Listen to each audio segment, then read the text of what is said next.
যে আগস্ট বিপ্লবের যে ঘোষণাপত্র সম্মিলিত ঐক্যমতের ভিত্তিতে আসার কথা, সেটা অনতিবিলম্বেই চলে আসা উচিত। একটা প্রসঙ্গ অলরেডি কয়েকজন আলোকপাত করেছেন যে জাতীয় নির্বাচনের আগে যেন লোকাল নির্বাচন না হয়, এটা অত্যন্ত গুরুত্বপূর্ণ।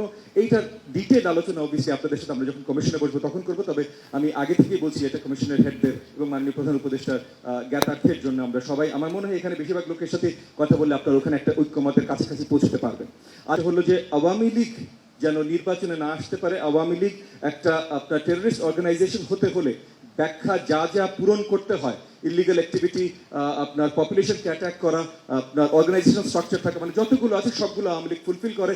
সেই জায়গায় যেন মাননীয় অন্তর্বর্তীকালীন সরকার একটু নজর দেন। এই দেশের আলেম ওলামা ইকরাম শাপলা চত্বরে 1,54,000 গুলি আলেম ওলামা ইকরামের বুকের উপর চালানো হয়েছে।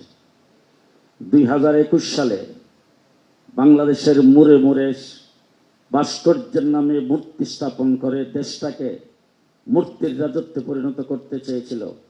আমরা তার বিরুদ্ধে বলার কারণে ব্রাহ্মণবাড়িয়া এবং চট্টগ্রামে 21 জনকে পাখির মতো গুলি করে হত্যা করেছে আলেম এবং হাফেজে কোরআনকে। এইভাবে গত 15 বৎসরে দেশের উলামায়ে কেরাম যে রক্ত দিয়েছেন, সেই রক্তের প্রতি শ্রদ্ধা জানিয়ে দেশটা মুসলমানের দেশ। আজকে কমিশন যারা এখানে গঠন করেছেন, প্রত্যেকটি কমিশনকে একথা মাথার ভিতরে রাখতে হবে, দেশটা মুসলমানের দেশ, উলামায়ে কেরামের দেশ, মসজিদের দেশ, মাদ্রাসার দেশ।